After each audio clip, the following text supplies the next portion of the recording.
Kelas Sains Fakultas Sains dan Teknologi.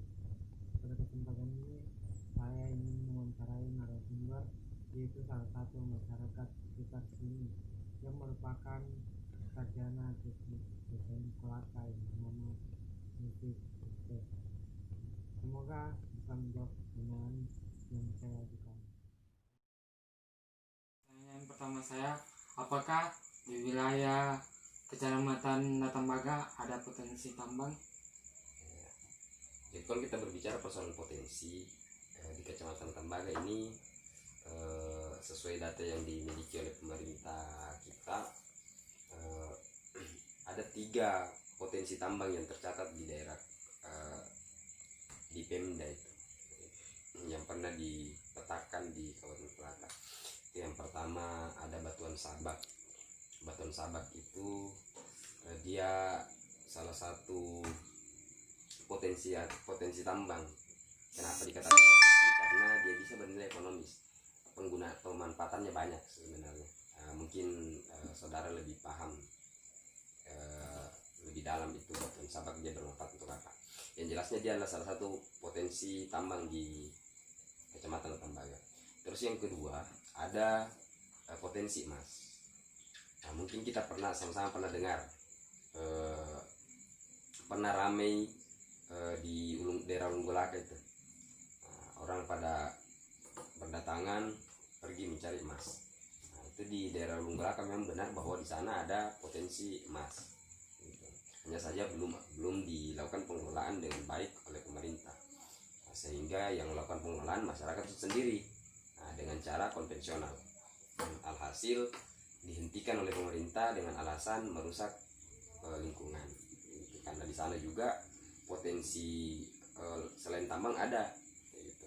Misalnya pariwisata. Terus yang ketiga ada juga potensi panas bumi. Di kelurahan yang sama itu di Mangolo itu ada potensi panas bumi di situ. Itu bisa itu juga di kemudian hari bisa dikelola. Gitu. Selain tambang mineral logam, ada juga sih sebenarnya potensi tambang lain, yaitu tambang C kalau di Kecamatan Tambaga ini. Yang paling dikenal di Kabupaten Kolaka itu 2 tempat kalau di Kecamatan Tambaga, yaitu di Sakuli dan di Mangolo, itu Kelurahan Ulunggolaka. Di situ ada tambang pasir. Yang dimana kita tahu bahwa pemanfaatannya itu cukup banyak, dimulai dari orang membangun rumah, orang membuat jalan dan lain-lain. Itu semua itu ada di daerah Kecamatan Tambaga. Selesai pertanyaan kedua saya, apakah potensi tambang itu sudah layak dikelola? Itu tadi yang saya bilang bahwa kalau tambang C-nya itu sudah dikelola sudah lama. Gitu. Tambang pasirnya itu sudah dikelola sudah lama oleh beberapa perusahaan-perusahaan kecil yang ada di Kolaka. Kalau tambang yang saya sebutkan tadi, potensial tambang yang ada 3 itu, yaitu emas, sabak, dan panas bumi, itu belum layak dalam artian bahwa pemerintah belum apalagi memfokuskan hal itu di Kecamatan Tambaga. Itu dengan berbagai alasan sih sebenarnya, dimulai dari misalnya kenapa emas di sana belum dikembangkan, itu karena di situ ada lingkungan yang harus dijaga, yang pertama. Terus yang kedua, bisa jadi juga emas yang ada di situ, di tempat itu belum cukup banyak untuk sehingga dapat menarik investor masuk untuk melakukan penambangan, gitu. Begitupun Batuan Sabak, begitupun juga panas bumi itu sendiri. Kalau bicara persoalan tingkat kelayakan, ya namanya potensi, dia sebenarnya sudah cukup layak. Hanya saja kalau bicara persoalan apakah kita bisa mengelola atau tidak, tergantung apakah dia nantinya kan bernilai ekonomis atau tidak. Ini yang kita belum melakukan pendalaman. Gitu. Untuk melakukan itu ya kita butuh penelitian tambahan. Gitu. Semoga nanti teman-teman bisa melakukan penelitian lebih dalam di daerah Latambaga ini supaya kita bisa tahu apakah di sini sudah bisa kita lakukan penambangan atau tidak. Dan ketiga saya, apakah yang mencirikan suatu wilayah terdapat potensi tambang? Banyak sih sebenarnya, tergantung sangat persoalan ciri-ciri itu sangat tergantung mineral apa yang ada di bawahnya, potensi tambang apa yang ada di bawahnya. Karena misalnya saja sini, misalnya yang paling gampang, yang paling mudah yang kita ketahui kalau di Kabupaten Kolaka ini, kalau ada di mana ada nikel, kita tahu bahwa di situ tanahnya akan merah berwarna merah kecoklatan begitu. Nah, begitupun mineral-mineral lain masing-masing punya perbedaan kondisi gitu. Termasuk juga tumbuhan yang tumbuh di atasnya itu juga bisa menjadi ciri-ciri apa misalnya mineralnya, apa potensi tambangnya, nanti akan memunculkan ciri-ciri khusus tersendiri. Ada bahwa kalau bicara ciri-ciri dia punya ciri-ciri tersendiri. Pertanyaan selanjutnya saya, bagaimana cara melestarikan potensi tambang agar tidak cepat habis?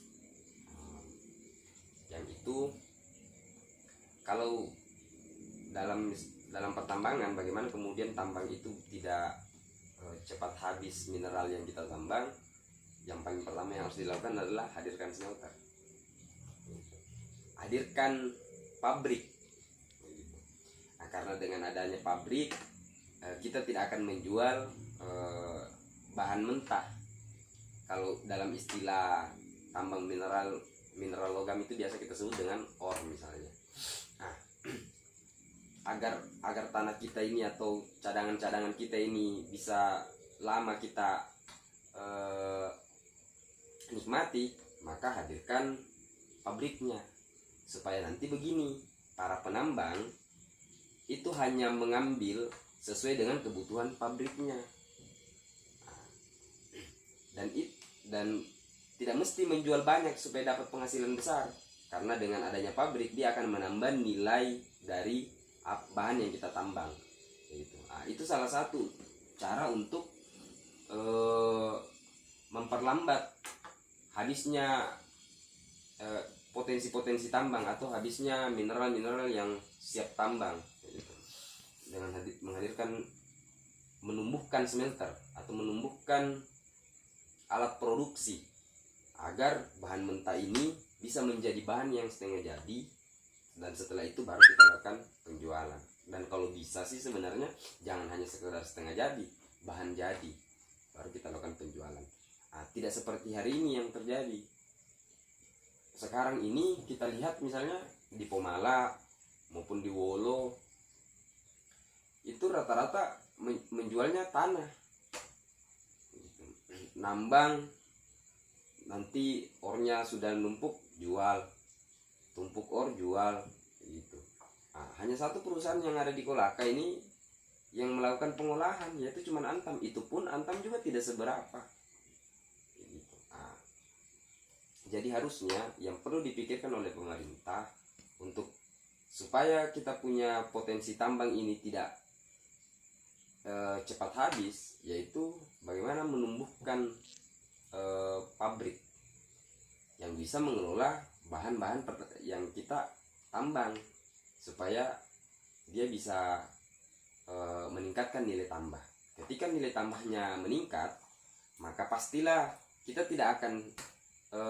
akan mengambil hanya sesuai kebutuhan pabrik kita. Ini juga nanti pabrik inilah nanti yang akan meningkatkan nilai dari hasil tambang kita. Inti daripada apa yang saya mau bilang, sebenarnya jika ingin memperlambat habisnya bahan mineral yang ada atau cadangan yang ada di daerah kita, yaitu hadirkan pabrik pengelolaan atau pabrik pemurnian di daerah kita ini. sehingga dengan itu nanti kita tidak mesti mengirim tanah ke sana. Nah, sehingga kita akan melalui beberapa proses baru bisa melakukan penjualan.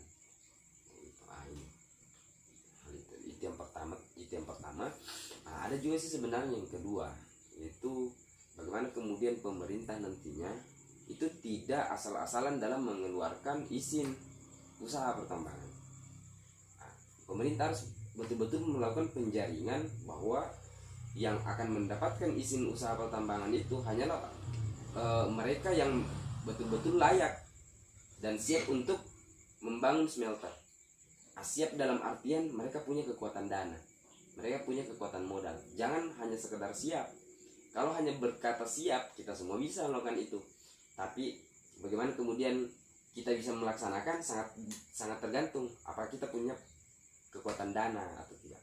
Karena jangan sampai seperti hari ini yang terjadi, kebanyakan mereka yang pemegang IUP itu hanya mampu menjanji. Mereka hanya bisa menjanji kita bahwa nanti akan saya bangunkan smelter, tapi nyatanya tidak ada. Akhirnya apa? Kita kembali lagi menjual tanah. Nah, inilah nanti yang akan merusak. Inilah nanti yang akan membuat cadangan cepat habis. Seperti itu. Pertanyaan terakhir saya, bagaimana pengaruh penambangan terhadap tempat wilayah tersebut? Tidak bisa kita pungkiri, kalau kita bicara tambang itu sangat erat hubungannya dengan lingkungan. Kalau kita berbicara lingkungan, itu bukan cuma kita berbicara ada sungai, ada pepohonan, ada satwa, tidak. Tapi kalau jika kita berbicara lingkungan, itu semua kompleks, termasuk dengan manusianya, termasuk dengan tempat tinggalnya. Nah, tambang itu dia sangat erat hubungannya dengan itu. Kita mengetahui bahwa banyak tambang, bukan sih banyak, hampir semua tambang itu memiliki efek negatif terhadap lingkungan. Nah, itu terjadi karena aktivitas penambangan itu bersentuhan langsung dengan lingkungan itu sendiri, baik lingkungan sosial maupun lingkungan lainnya. Nah, seberapa besar dia berefek itu sangat besar efeknya. Misalnya begini, contoh misalnya ketika ada sebuah gunung yang ditambang, itu kelak gunung itu akan menjadi landai, tidak lagi tinggi. Nah, itu terjadi perombakan besar-besaran. Tapi itu belum tentu itu disebut merusak sih sebenarnya. Karena bisa jadi begini, memang dia menjadi landai, tetapi ketika dilakukan penambangan yang baik, maka dia akan tetap kembali kepada fungsinya yang seperti kemarin sebelum ditambang, seperti itu. Nah, tapi kalau bicara persoalan kerusakan, pastilah ada kerusakan, sedikit banyaknya pasti ada kerusakan. Karena yang bisa dilakukan oleh para penambang sebenarnya bukan menghilangkan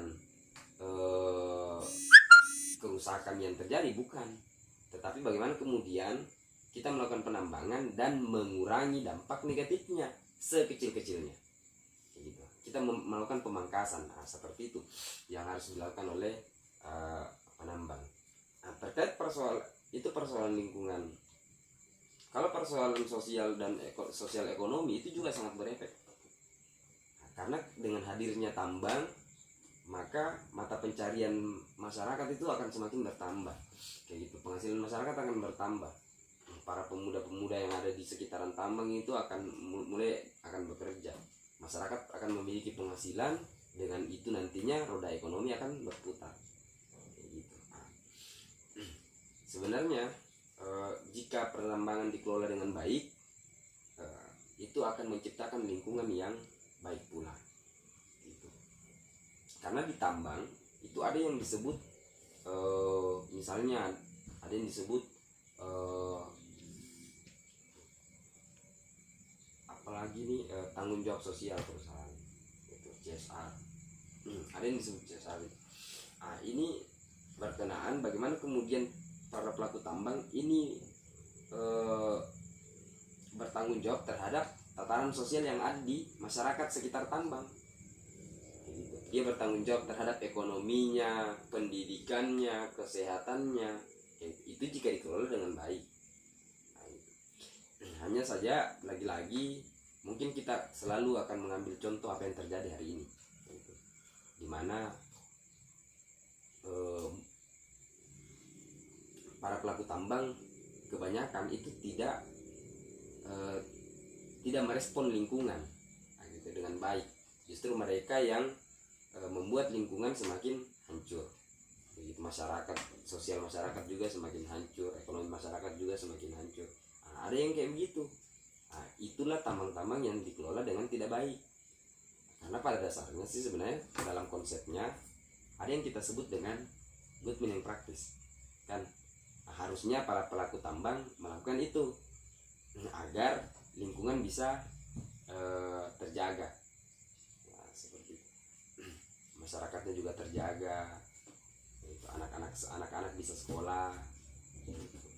Nah, para orang tua bisa cari makan. Gitu. Kalau hal itu bisa terjadi dan itu akibat dari tambang, maka bisa kita katakan bahwa tambang itu sukses. Seperti itu.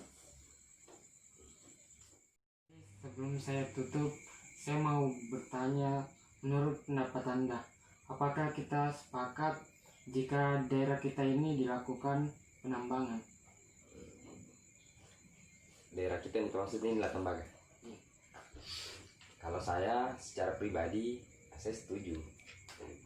Yang penting melalui mekanisme yang baik.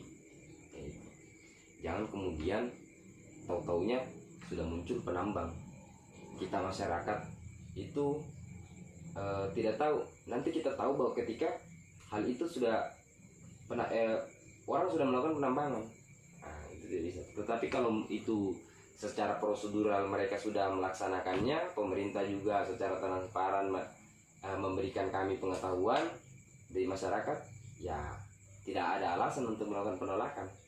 Itu kita sepakat, karena kita semua sebenarnya tahu dan paham bahwa tambang itu hadir untuk mensejahterakan masyarakat, bukan justru membuat masyarakat semakin menderita. Jadi saya secara pribadi sangat setuju kalau memang misalnya di daerah Latambaga ini potensi tambang itu sudah mau dilakukan, sudah mau diaktualisasikan seperti itu. Nah, saya sangat sepakat dan saya welcome terhadap itu. Yang penting tadi harus melalui prosedur yang baik, dan bagaimana kemudian pemerintah bisa memberikan edukasi terhadap kami masyarakat, supaya kami juga tidak hanya sekedar menonton, gitu. Kami juga bisa menjadi salah satu bagian dari kegiatan tambang itu misalnya, gitu. Atau minimal kami bisa melakukan kami bisa memanfaatkan dengan hadirnya tambang itu, memang kemudian kita bisa mensejahterakan masyarakat kita sendiri atau misalnya rumah kita masing-masing.